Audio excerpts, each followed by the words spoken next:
There's a new commissioner of the Social Security Administration, and we're going to talk about that and then some with our guest today, Andy Smith, who is the Executive Director of Financial Planning at Edelman Financial. Andy, welcome to Decoding Retirement. Oh, it's great to be here. Thanks for having me here. Oh, it's a pleasure. And I want to start off with the news of the day. We now have a new commissioner of the SSA.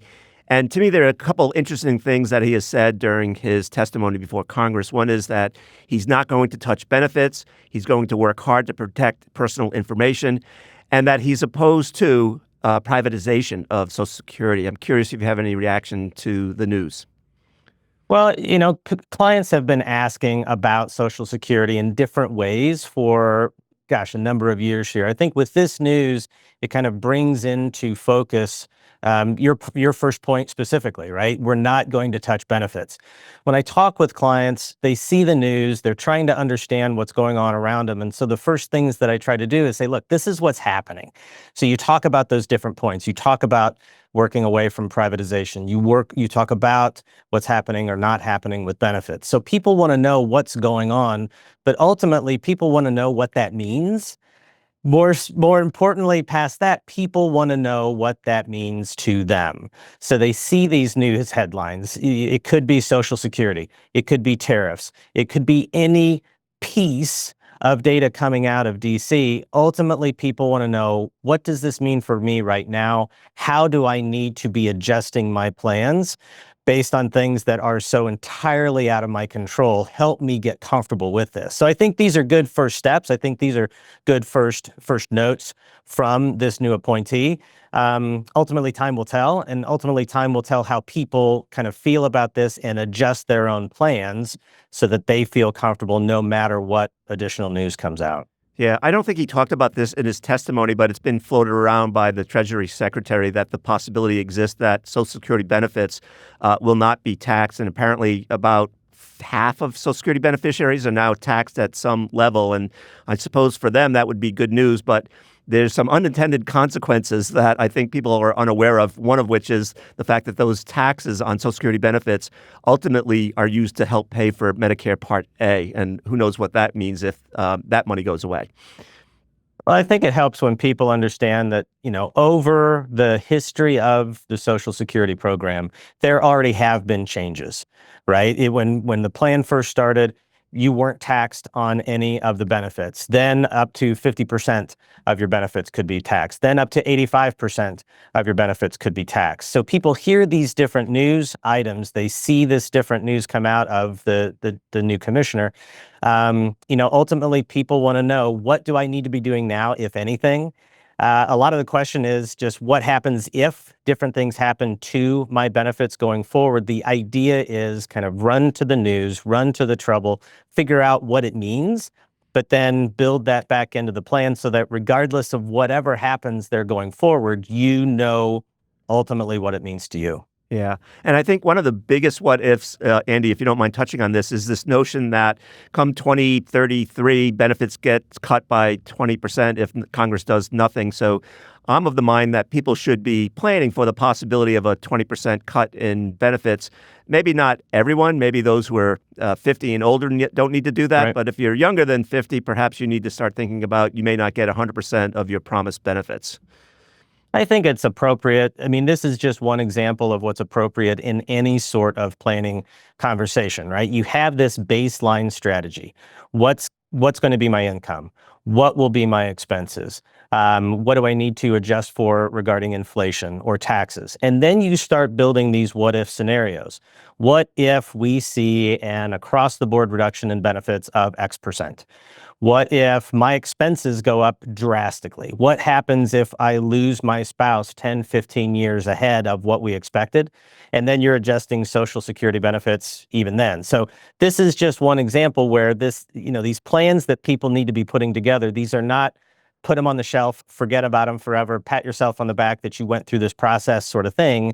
These are active, living, breathing documents that you have to be understanding what happens when you change these different variables. So I want to talk about some of the research that you all have done at Edelman Financial recently. One of the things that I think is interesting is that you have found that people are moving away from this traditional retirement to a new retirement. What does that look like from your perspective?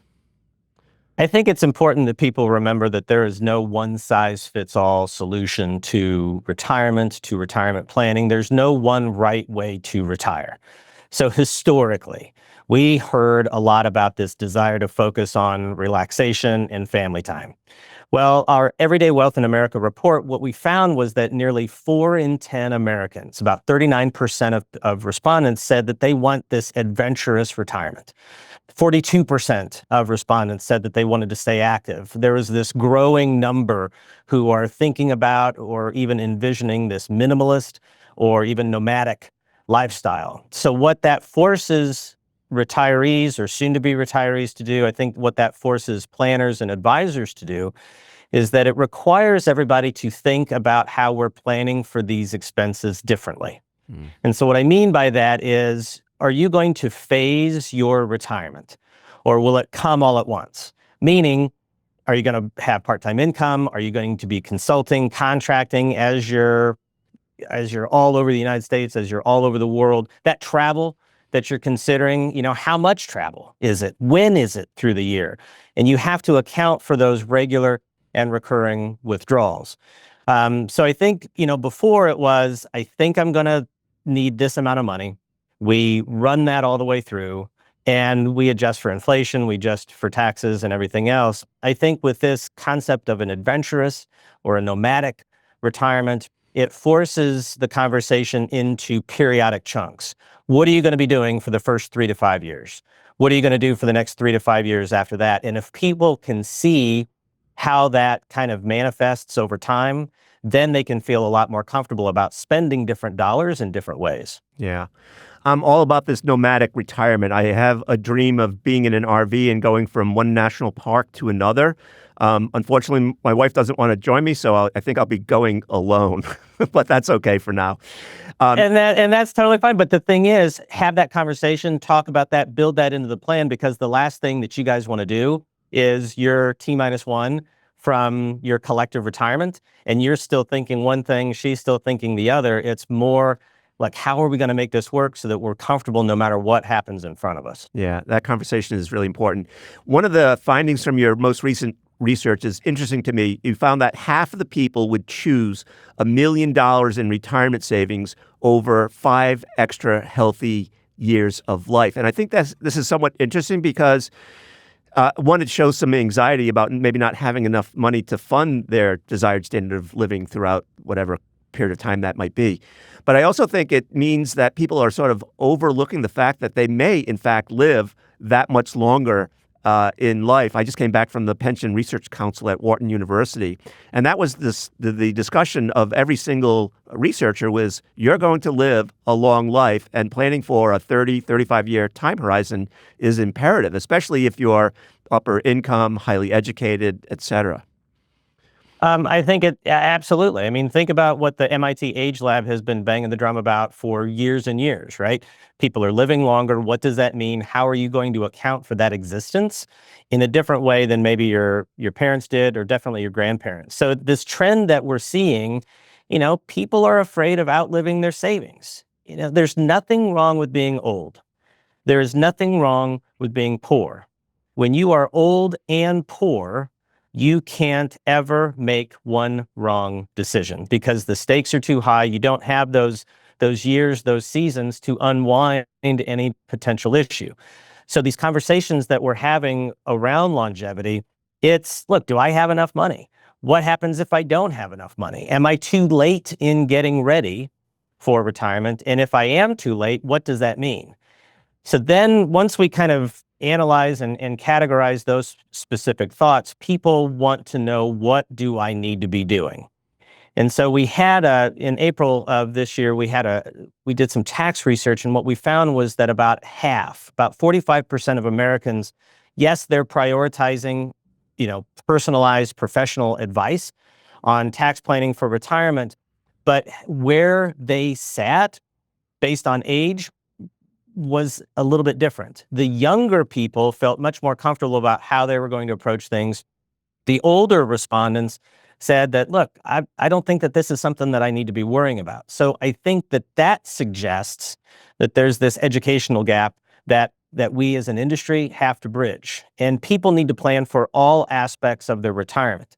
Used to be like, I just want $1 million, or I just want $1.5 million by the time I retire. Saving is important, investing is important, but people need to understand this long-term plan is more than just what investment am I using and when do I want to retire. It's what am I going to be pulling, how much am I going to be pulling, and where do I pull my different investments from so that I can have a paycheck all the way through retirement. Yeah. So it's interesting because I always think that saving for retirement is easy. Living in retirement, when you have to think about which account do I pull from in order to create tax efficient income, is quite a bit more difficult. And I'm curious, do you have some tax optimized withdrawal approaches that you typically recommend for folks? We do. So I think the first thing that's important for people to understand is that if you have put together this retirement plan, if you have put together this kind of holistic financial plan, hopefully you have finally been able to see everything that has a dollar sign attached to your life. So it could be, what's your income right now? What is likely to be your Social Security or pension income, part-time income? How much does it cost you to live? These different investments, maybe that you've been collecting over time, pre-tax 401ks, IRAs, Roth IRAs, brokerage accounts. If you don't have that plan, the first thing that you have to do is put together this picture of what everything looks like. Because until you know how much you have and where you have it, you're not going to be able to appropriately build that tax-efficient drawdown strategy. And by tax-efficient drawdown, I mean, when you first retire, and if you have yet to claim Social Security, if you have yet to claim pension, you might be in an incredibly low tax period, right? It could be the lowest bracket that you've ever been in your entire life. What you pull out dollar-wise and where you take those withdrawals might be different in that retirement to Social Security age than it will be once you start claiming Social Security, or once you and your spouse start claiming Social Security. So it could be that you're taking money out of pre-tax 401ks or pre-tax IRAs, yes, before required minimum distribution age, but you do that because you're able to take out money up to a certain point and not blow yourself up tax-wise. Once you claim Social Security, or if you're working part-time, if you have pensions, that may change to brokerage assets, because any gains out of the brokerage account would be taxed at that long-term capital gains rate, 15%. But here's the thing with that. If you are single and earn less than around $48,000 a year, or if you're married, filing joint and earn less than about $96,000 a year, there's a possibility that your capital gains rate might be zero. So what do you take out? When do you take it out? All the way through up to and past required minimum distribution age. But the idea is you have to figure out what you have and how much you have before you can ever build this sort of roadmap. Right. And we have to take a short break, but when we come back, I want to talk more about your wilderness adventures. So don't go away. Welcome back to Decoding Retirement. I'm talking to Andy Smith. He's the executive director of Edelman Financial. And before we took a break, I sort of teased the fact that we were going to talk about wilderness emergency medicine. And Andy, my understanding is that you have a background in wilderness emergency medicine. And I'm curious, one, what that was, and what are the parallels between that and planning for retirement? It sounds like somebody's done their research. Yes, there was one point in my life where I was working towards or considering being a mountain guide, and so the first thing that I wanted to do was go through the wilderness emergency medicine kind of background. And so the March of many years ago, I spent the month of March in the White Mountains in New Hampshire. Those aren't the White Mountains behind you, though, I don't think, are they? No, those are not the White Mountains, no. But it was great, right? So in the mornings you had the labs, and then in the afternoons you had all the practical stuff. And so you're doing all of these things that you were studying in the morning. And so I think that you talk about some parallels. I think there's definitely parallels, right? One of the things that we were always taught was you plan for the worst, you hope for the best, but don't be disappointed with averages. And so these plans that we're talking about, people need to be putting together. Yeah, put everything together, build these different scenarios so that you can see in front of you what happens if this or this or this happens in these market environments or these economic environments, or I lose my spouse 20 years before I thought that that was going to happen. So you plan for the worst, you hope for the best, but don't be disappointed with those averages, because if you can have those averages and understand what that does inside the plan, those are going to be the things that help you continue to move forward all the way through retirement. We were big on planning your work and working your plan. So it's not so much you going through this process and building this cash flow and retirement and financial plan. These are not set them on the shelf and forget about them sorts of plans. These are living, breathing documents that you go back to, you revise based on your changing situation, based on the economic, the market situations that are changing around you. And the big thing that we always worked on was don't just build it, test it. Because what looks good on paper, what looks good in a classroom doesn't always work on the side of the mountain when it's 10 degrees below zero. So have these plans, talk with people, build this group of counselors and advisors around you, but you want to work with people where this is not their first rodeo. You want battle-tested advisors and counselors on your side, because you may never have seen this before. You may never have been carried down the side of the mountain in a litter, but you want the people who have done this at least, 10, 20, 100 different times. Yeah. I take it that you've climbed up Tuckerman's Ravine at Mount Washington then? There was, so real quick, there was one time, one afternoon where one of the instructors just patted me on the shoulder and said, "Come with me." And so we're out in the middle of absolutely nowhere. We are in and around the area that you're talking about. And basically, they just left me for dead. And they said, "Put the pack over your head. We're going to cover you with who knows what." And so you're out there. And if you want to know what quiet sounds like, and if you want to know what tiny feels like, have somebody cover you up and hope that somebody finds you in the next 3 hours. Not my cup of tea, but Not, no, look at me now. I am on this side of the mountain. Yeah. All right. So you mentioned financial advisors. And before we took the break, what was interesting as you're describing how someone needs to create tax efficient income, you've got Roth accounts, pre-tax accounts, HSAs, Social Security, taxable, on and on and on. It requires the help of a financial advisor or team of advisors, including perhaps a CPA, to help you with this. So there's not only on the income withdrawal side, but also sort of on the income strategy side, right? There are so many different strategies that people can choose from. I can choose a bucket or the 4% rule or a mix of annuities and 4% and systematic withdrawal plans.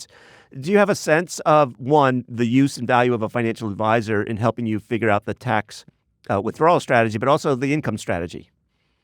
I think it's imperative that people absolutely consider working with a professional. This is your first time planning for retirement. This is your first time taking that step into your first retired day. And you pretty much only get one shot at it, right? I mean, this is like not the law of large numbers, right? This is the law of one number.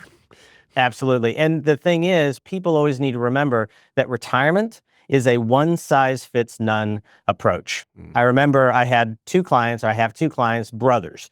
And so they kind of live down the street from each other, could not be more different in terms of how they think about money, how they've approached money, how they've saved. So here are two people with similar backgrounds, similar parents, similar kind of histories with money, but they approach their own retirements so entirely differently.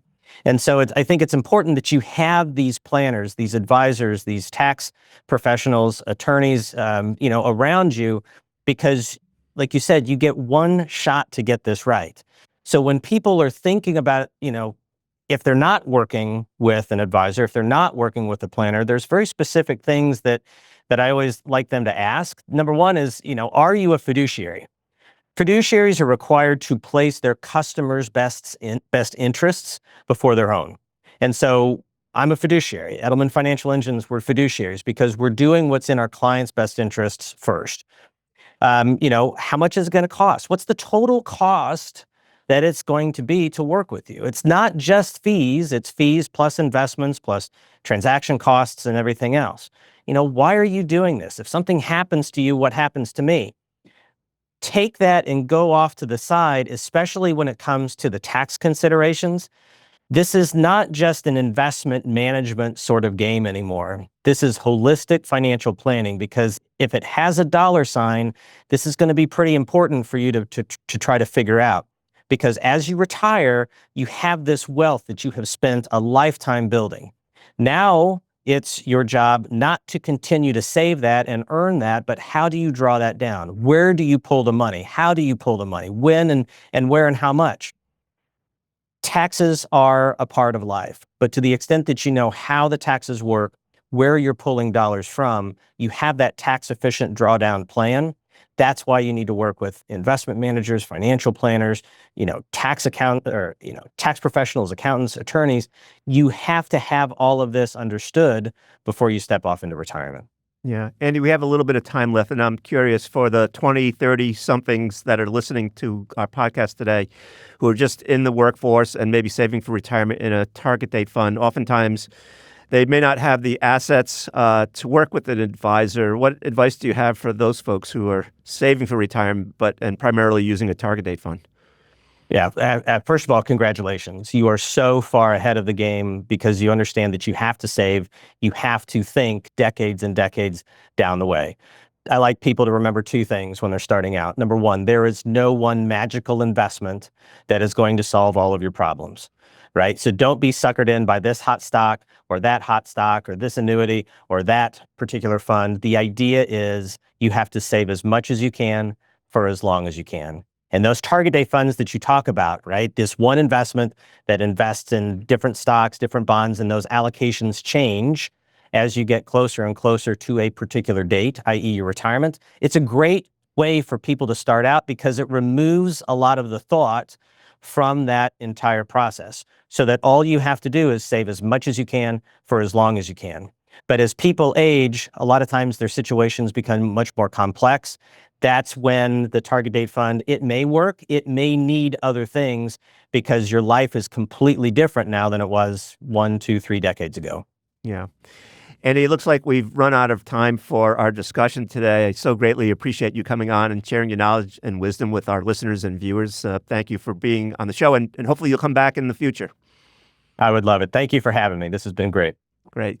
So that wraps up this episode of Decoding Retirement. We hope we provided you with some actionable advice to help you plan for or live in retirement. And don't forget, you can listen to or watch us on all your favorite podcast platforms. And if you've got questions about retirement, shoot us an email at yfpodcasts@yahooinc.com. This content was not intended to be financial advice and should not be used as a substitute for professional financial services.